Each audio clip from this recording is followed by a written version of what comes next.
Richician.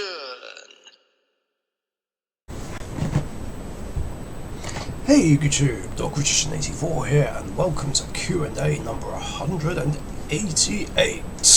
Let's kick it off. First questions are from Gunnar. 1. Would you like to be a rock star? I don't know. I mean, it would be cool, I guess. I feel like I would sort of be suited, and I look the part a lot of the time, because of my hair and the way I dress. The only problem is I don't know how to play the guitar or the drums. And again, the singing I could probably do. Then just like Nickelback says, I'd be like, hey, hey, hey, I wanna be a rock star.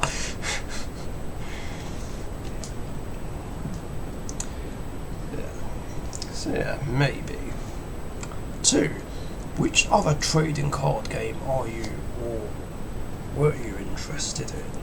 Absolutely none. Because Yu-Gi-Oh's the only one that ever interested me, and I have no interest in any of the others that are out.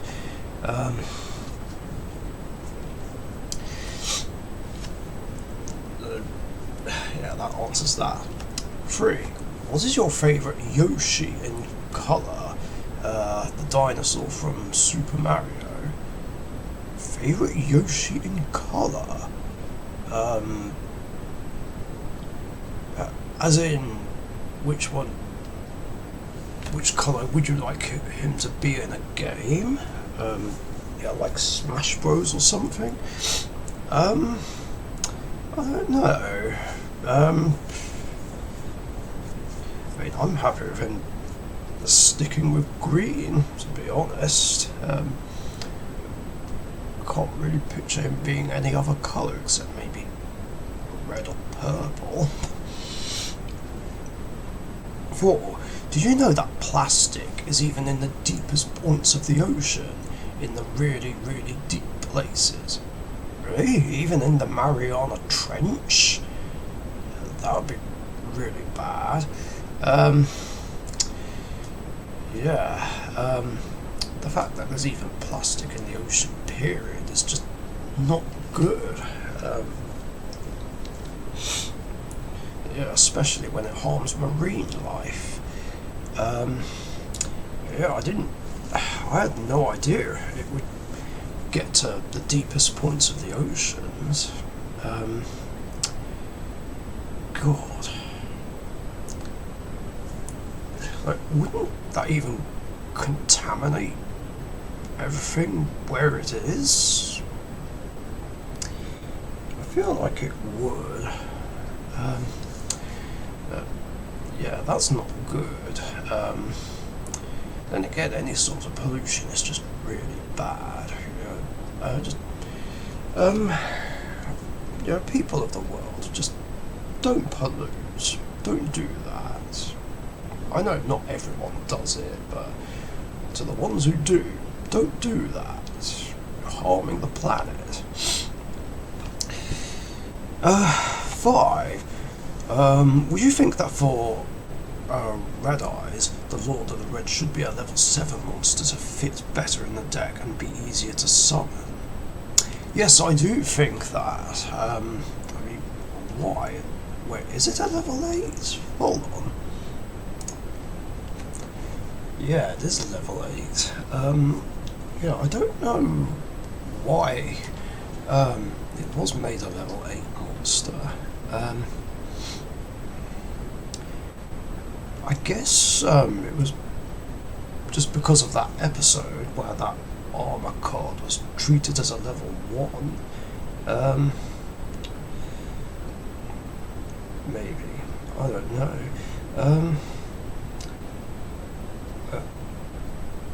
I guess without that it wouldn't have worked, and there wouldn't have been any point contributing the armour, unless instead there was some sort of fusion between the aura armor, I think it was called aura armour, and Lord of the Red. And now I have mixed feelings. On one hand, I would have said yes, absolutely, it should be level 7 because it would have made more sense. And then that way you can just send Red Eyes Black Dragon off advanced ritual art to bring this out. But on the other hand, I'm okay with it being level 8. I mean, then again, it's hard to give strong opinions really, since I haven't played any of the Red Eyes rituals, like, ever. Because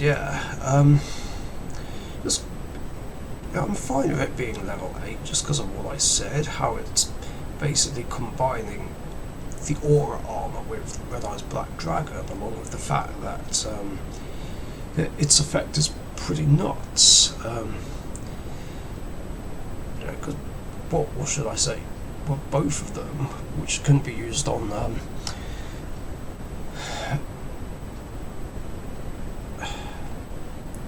used in the same turn, popping a monster and popping a spell or trap. I mean, I've read it twice, and I'm thinking, why couldn't it have just said, whenever a card is activated, target a card and destroy it?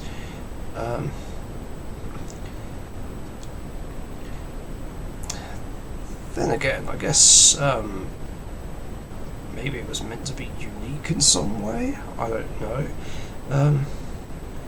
But yeah, it's still pretty nuts. I'd say it's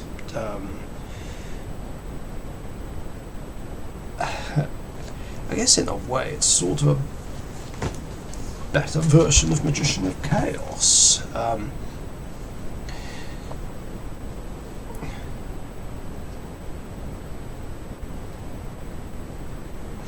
Yeah, well, I guess it is, because Magician of Chaos just pops any card whenever a spell trap effect goes off, whereas Lord of the Red can go off regardless of whatever activates. So, yeah, I'm sort of on the fence about whether or not Lord of the Red should be level 7. Next 5 questions are from John Cross. 1. Did you ever watch any of the John Wayne movies, and which one is your favourite? I don't think I've ever watched any of them, or at least none that I can remember watching, so can't really answer that question. 2. What was your favourite country song that you liked the most? Does Country Road count? By Olivia Newton-John, which I must admit I first heard about because of the film Whisper of the Heart. I mean, if that counts, I'm gonna say that one.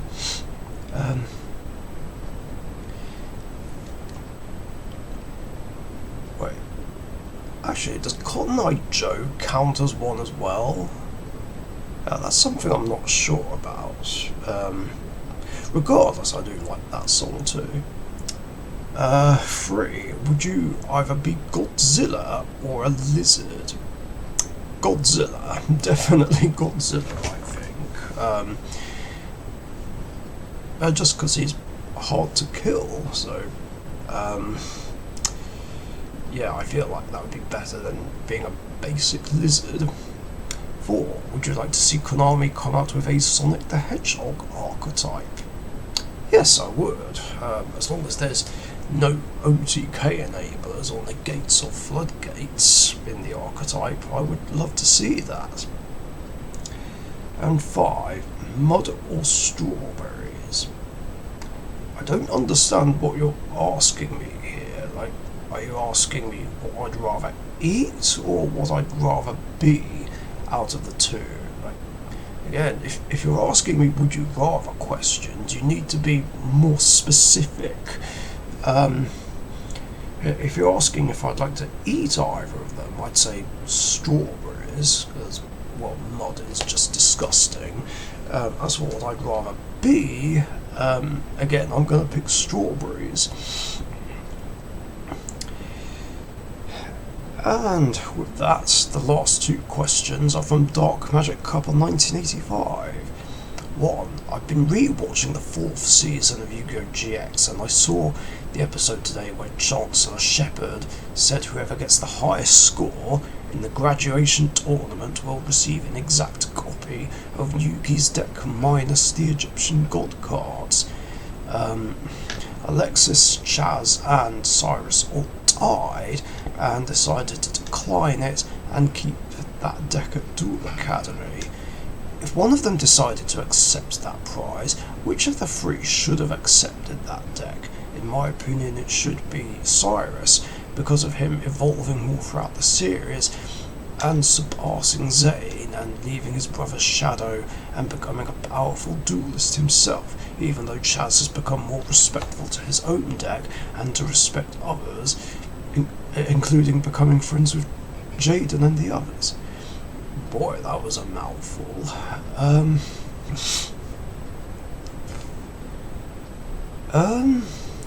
Well, I guess it depends on whether or not any of them would actually play the deck, or whether they just keep it sealed in a cabinet.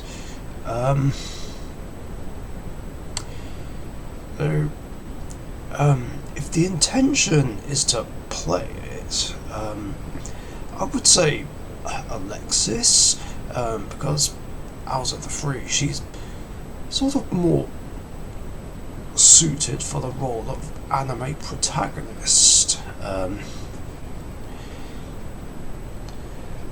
It's quite interesting how we've never had a main female protagonist of a Yu-Gi-Oh! Anime. It's always been a male. So, yeah, a female anime protagonist would be great and different. Anyway, I digress.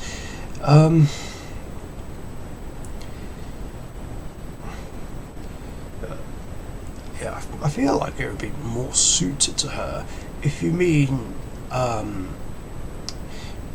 well, if the intention is to just simply have it as a trophy on display, then I would have to agree with you and say Cyrus as well, just because of what you said, basically, and how he's come a long way since season 1. So, yeah, that's the answer. 2. Kaiba, Chaz and Zane all decide to have a 3-way duel against each other. Who would win? Ooh, these kinds of questions are tough. I guess it would depend on who goes first. Something I never took into account when I asked Weber's 5 this sort of question for his Q&A. I can see now why he's not really willing to answer those sorts of questions. I mean, I can give it a go, though. But yeah, again, like I said, I suppose it would depend who goes first. I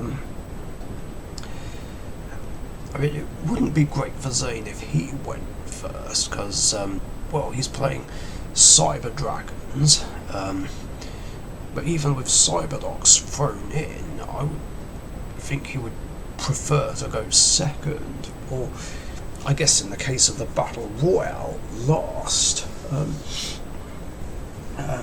Because even the Cyberdocs by themselves aren't great turn 1, because there's no dragons engraved. Unlike in the real game, where you would open with claw and cannon, and get your searches, and then stop popping off. But yeah, this would be assuming that the modern Cyberdock support doesn't exist here. But yeah, either way, I feel like to answer this question, I would have to say Zane would more likely win, just because his deck is just better constructed and has more of a solid theme, whereas Kaiba has just a mixture of loads of cards. It's just mixes of dragons, fiends, and like a couple of spellcasters.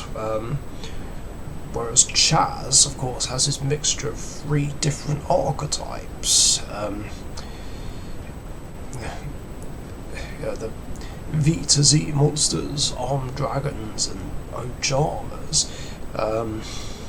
But yeah, all of these would basically clog each other.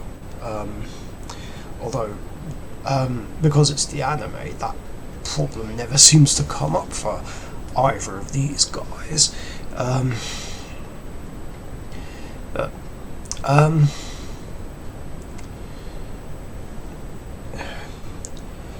yeah, Zane would definitely have a better chance of winning. I mean, sure,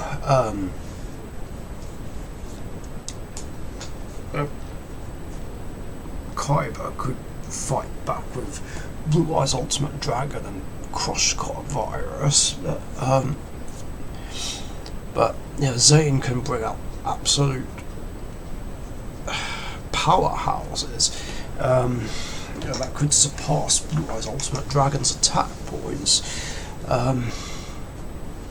Like a power bonded Cyber End Dragon, or power bonded Cyberdark Dragon, and throw in limiter removal as well.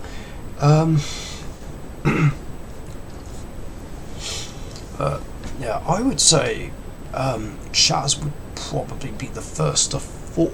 I mean, no disrespect to Chaz, of course. I mean, he is a cool character, but I just don't think he'd be as strong as Kaiba and Zane.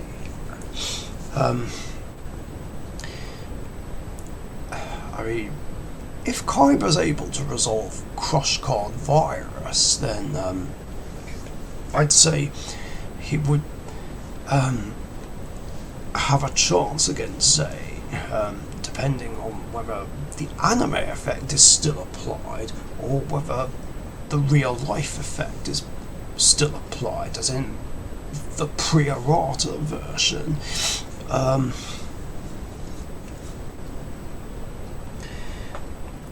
So it is something he could try. The only problem with that is it wouldn't really affect the Cyberdark side of things, because of their low base attack. I mean, even if I think even if Cyberdark Dragon is summoned off Power Bond or whatever, would it come out as 1,000 or 2,000? Like, if it came out as 1,000, would it then just go to 2K right away? I'm not sure what order that would work in the anime.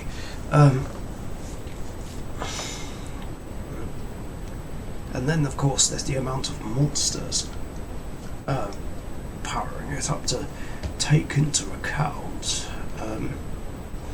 Because if the virus still affected it and Cyberdark Dragon came out and it was about to get destroyed, defusion could then be chained, I suppose. But then it would just split into 3 weak monsters. I mean, then again, if Kyber just straight up used Crush Card Virus just like that, it wouldn't really make for an interesting duel. Still, I'm sticking with my answer. If Kyber doesn't use Crush Card Virus, then Zane, I think, would win, whereas if Kyber does get to resolve it, he has a good chance of winning. Depending on whether Zane can still use his Cyberdogs to fight back with, if the Cyber Dragon stuff is infected by the virus. Then again, there is also Ring of Destruction to think about. Actually, that could give Chaz a chance as well, because I just remember that he also uses Ring of Destruction and Ring of Defense. So if Chaz is able to survive and use the two rings at the right time, then he'll have a chance of winning, but the chances are still pretty slim, whereas Kyber using that combo could give him a chance of winning against Zane as well. But yeah, like I said, in any case, Zane winning is my best guess. And that's going to do it for questions in this episode. Thank you very much for your guys' questions, very cool ones as always.